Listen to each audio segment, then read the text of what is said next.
A reading of John chapter 6 from the Remedy. Some time after this, Jesus crossed to the far side of the Sea of Galilee, also known as the Sea of Tiberias. And a very large crowd of people followed him, because they had seen the miraculous healing of the sick he had performed.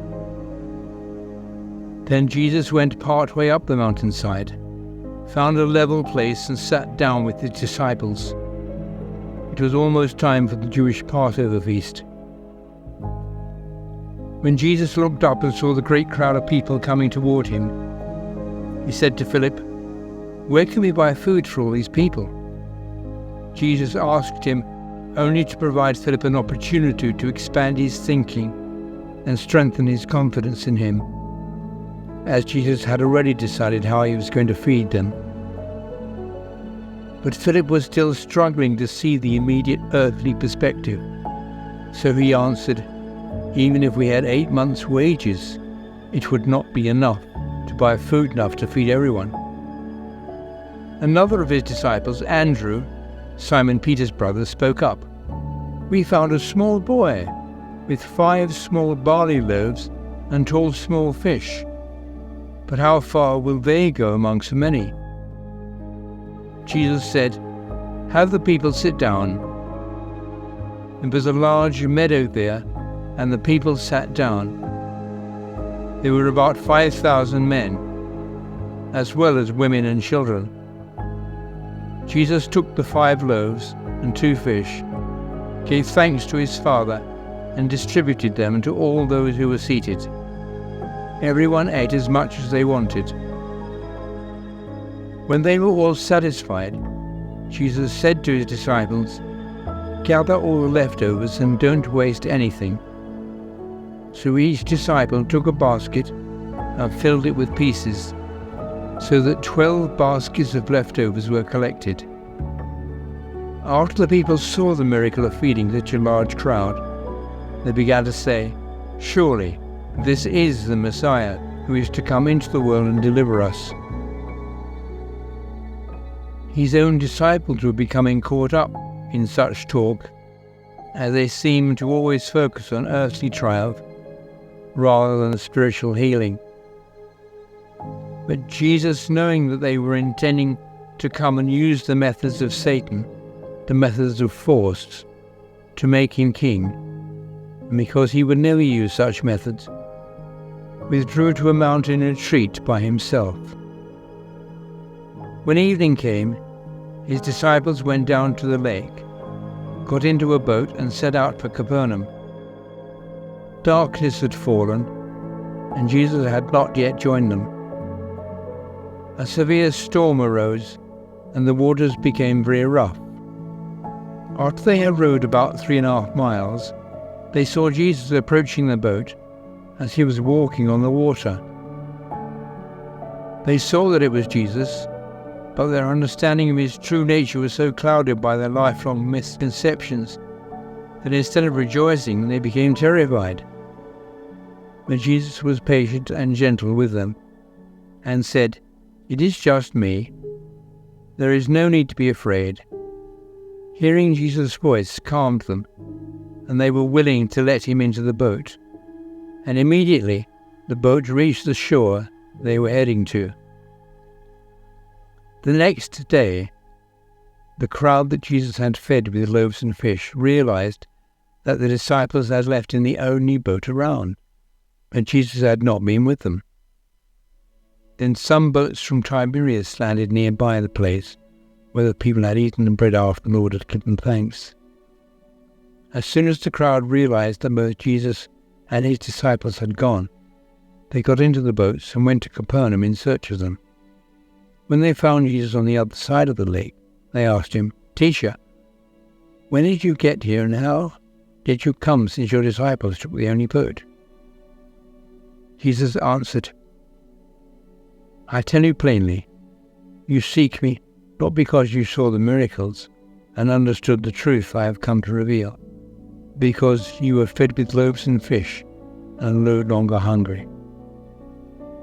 Do not make the pursuit of food that feeds the body your main objective in life, but instead pursue as your main objective the food that heals and restores the mind and results in eternal life. I, the Son of Man, am the source of the food that heals the mind and brings life eternal. I am the source of truth that refutes the lies of Satan and reveals God's true character. Because of this, God the Father has placed his seal of approval on me. Then they asked him, "What do we have to do in order to do the work God requires, so we can receive this food that heals the mind and results in eternal life?" Jesus answered, "God doesn't require that you perform some work or task in order to enjoy complete healing of mind, reconciliation with him, and eternal life. All he requires of you is this: believe the truth that I have come to reveal, which will result in the lies of Satan being expelled from your minds, trust in God being restored, and you being healed by God's recreated power, so that you may live forever." So they asked him, "What miracle will you perform so that we may see it and then trust you? What will you do to prove that you are not lying to us? Our forefathers ate manna in the desert, as it is written, he gave them bread from heaven to eat." Jesus smiled as he saw an opening through which to reach them and responded by saying, "I tell you plainly, it was not Moses who gave you bread from heaven, but my Father, who gives you the real bread from heaven. The manna your forefathers ate in the desert was given as a symbol of the true bread of life to come, just as the manna was given freely and provided health to the body. So the true bread of heaven is given freely and heals the mind and heart. For the true bread of God is the one who comes down from heaven, bringing the truth about God, which brings life to the world." "Sir," they said, "please give us this bread that we may live forever." Then Jesus told them directly, "I am the bread of life. I am the truth that sets your minds free. I am the remedy that heals your souls. Whoever comes to me and accepts the truth, principles and methods that I bring, and trusts in me, will be fully restored to God's original ideal and will never hunger for peace of mind or thirst for love or contentment of soul. But as I have already told you, you have seen me in all the evidence I have given, and yet you still do not value my principles or trust what I say. But all those who hear the Father's voice recognize that I represent the Father, and they come to me to be healed. Whoever comes to me for healing, I will never turn away. For I have come down from heaven, not to pursue mine own agenda, but to do the will of the Father who sent me. And it is the will of the Father who sent me, that I not lose even one of those who have heard the Father's voice and have come to me for healing. I will heal their minds, perfect their characters, and restore them to unity with the Father, and I will raise them up to everlasting life at the last day. For my Father's will is that everyone who trusts in me, his Son, shall be completely healed, having the full image of God restored within them, and thus have eternal life, and I will raise them up to the last day." When the Jews heard this, they became upset and began to grumble, because he said, "I am the bread of life that came down from heaven. I am the truth that sets your minds free. I am the remedy that heals your soul." They resisted accepting the truth, saying, "Isn't this Jesus, the son of Joseph and Mary, was born right here on earth, just like the rest of us? So what's all this rubbish he's talking about when he says, 'I came down from heaven'?" "Stop criticizing and grumbling," Jesus said. "No one who hardens their heart to the Father's call and to the evidence he provides will come to me. Only those who respond to the Father's call and cherish the truth he provides will come to me, and I will raise them to everlasting life at the last day. It is written in the Scriptures, they will be taught by God. Everyone who listens to the Father and embraces his methods, principles, and character comes to me. No one has ever seen the Father except the one who is one with him, and has come from God. Only I, his Son, have truly seen the Father. And I tell you the plain truth, whoever trusts me will be recreated within, have the very principles upon which life is based written in their heart, and they will have eternal life. I am the bread, the very source of life. Your forefathers ate the manna in the desert, yet they died and were buried there. But here I am, the bread, the food the mind and soul needs, sent from heaven, which a person may ingest and not die. I am the very source of life, the heavenly bread for the soul. If anyone partakes of and ingests this bread, they will live forever. And this bread is my very being, which I give so that the world may live. Then the Jews became very agitated and argued severely among themselves. How can this man give us himself to eat? Does he think we are cannibals? Jesus said to them, I tell you the plain and simple facts. Unless you internalize into your minds the truth which the life of the Son of Man reveals, and incorporate into your characters the principles, methods, and merits of his life, your condition is terminal, and you are already as good as dead.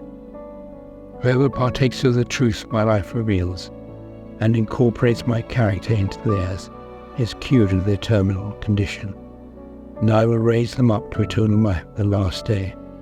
For my principles, methods, and teachings are real truth that he brought into the mind. My life is the full revelation of God's character to be incorporated into the heart. Whoever internalizes my principles, methods, and teachings and brings within themselves my character is in unity with me, and I with them.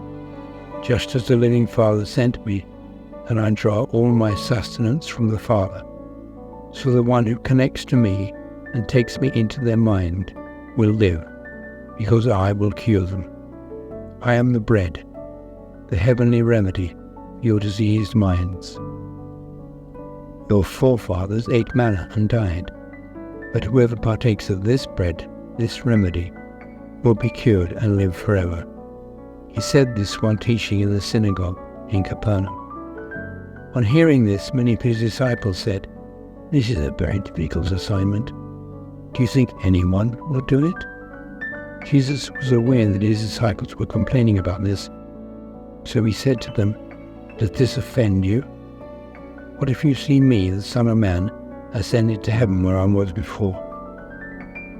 The Spirit of God is the Spirit of love, truth, and freedom, who brings life. Humanity is currently infected with selfishness, which brings death and counts for nothing good.